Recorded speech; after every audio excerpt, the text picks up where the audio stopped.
নমস্কার বন্ধুরা, ভিন্ন স্বাদের ব্যঞ্জনে তোমাদের স্বাগত। আশা করি তোমরা সবাই ভালো আছো। আজকে তোমাদের জন্য আমি আবার একটা নতুন রেসিপি এনেছি। রেসিপিটি চিকেনের।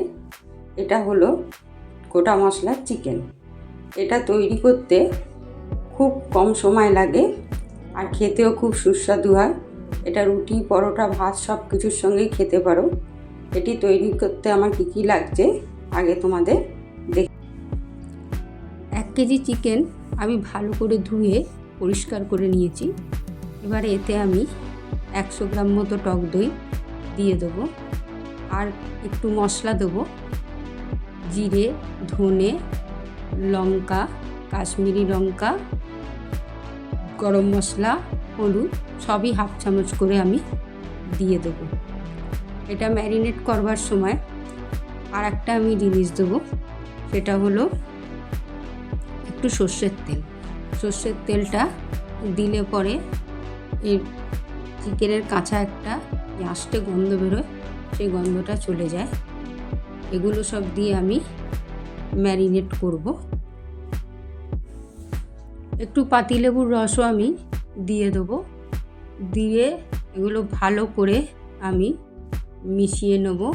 খুব সুন্দর করে মাখিয়ে টাকিয়ে নিয়ে আমি এটাকে 1 ঘন্টা মতো ম্যারিনেট করে রেখে দেবো চাপা দেওয়া অবস্থায়। এইভাবে মাংসটা করলে পরে কিন্তু খুব টেস্ট হয়। একটু পেঁয়াজ, 2 টুকরো আদা আর কয়েকটা রসুনের কোয়া আমি নিয়ে নিয়েছি।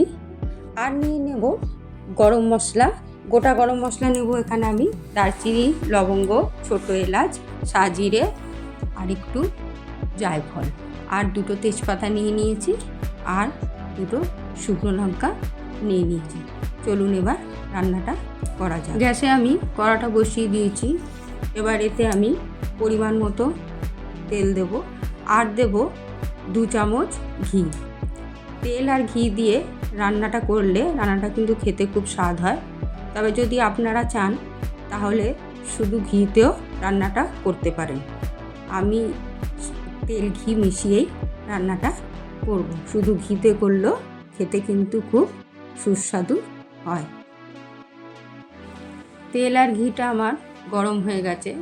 এবারে যে আমি গোটা গরম মশলাগুলো নিয়েছিলাম সেটা, তেজপাতা আর শুকনো লঙ্কাটা তেলে দিয়ে দেবো।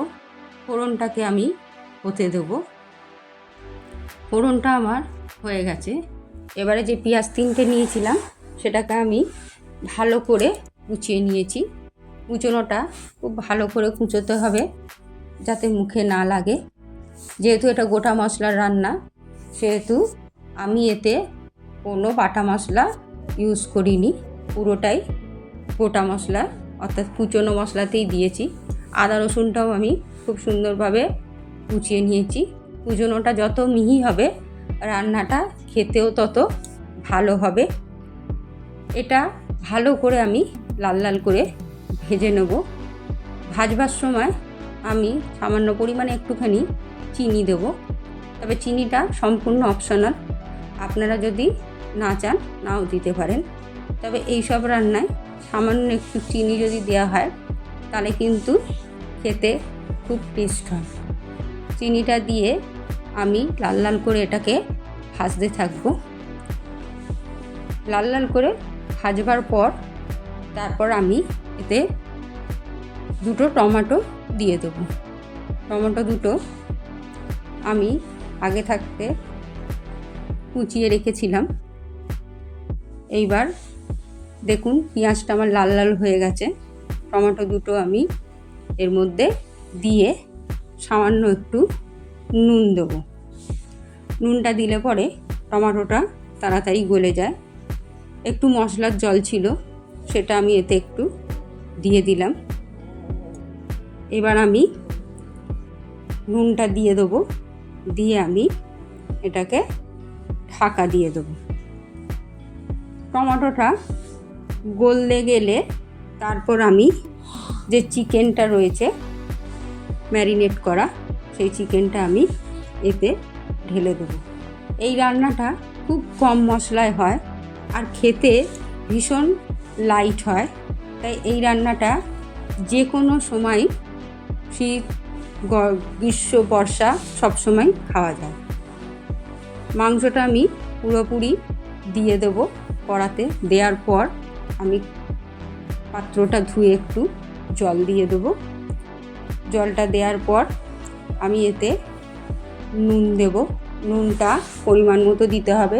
টমেটো যখন দিয়েছিলাম তখন সামান্য একটু নুন দিয়েছি, কাজেই এখন যে নুনটা আমি দেবো, নুনটা একদম পরিমাণ মতো দেবো। এই রান্নাটা করবার সময় আমি কিন্তু এক্সট্রা কোনো জল দেব না। সামান্য যে মশলার জলটা আমি ছিল সেই জলটাই আমি এতে ইউজ করেছি। নুনটা আমার দেয়া হয়ে গেছে। এইবারে আমি এটাকে ভালো করে নেড়ে চেড়ে মিশিয়ে নেব। মিশিয়ে নেওয়ার পর এটাকে আমি চাপা দেব। চাপা দিয়ে লো টু মিডিয়ামে রেখে আমি এটাকে হতে দেবো। এটা এর জলেই খুব সুন্দরভাবে সেদ্ধ হয়ে যায়, আলাদা এক্সট্রা কোনো জল ইউজ করতে হয় না, তাই টেস্টটাও খুব ভালো হয়। আমি এবার ঢাকাটা খুলব। দেখুন রান্নাটা আমার মোটামুটি হয়ে গেছে। আমি মাঝে এসে 2-3বার করে নেড়ে দিয়ে গেছি। মোটামুটি আধ ঘন্টা লেগেছে আমার রান্নাটার এই পর্যায়ে আসতে। মাংসটা আমার সেদ্ধ হয়ে গেছে। এইবারে আমি এতে একটু গুঁড়ো গরম মশলা দিয়ে দেবো। 1/2 চামচ মতো দিলেই হবে। দিয়ে এটাকে ভালো করে নাড়াচাড়া করে নেব। করে নেওয়ার পর দেখুন মাংসগুলো পুরোপুরি সেদ্ধ হয়ে গেছে। দেখুন হাড়টা থেকে মাংসটা খুলে বেরিয়ে আসছে। কাজেই মাংসটা আমার একদম রেডি। এই পর্যায়ে আমি মাংসটাকে অফ করে দেবো। রেসিপিটা যদি তোমাদের ভালো লেগে থাকে তাহলে অবশ্যই লাইক শেয়ার করো এবং আমার চ্যানেলটিকে সাবস্ক্রাইব করো। ধন্যবাদ।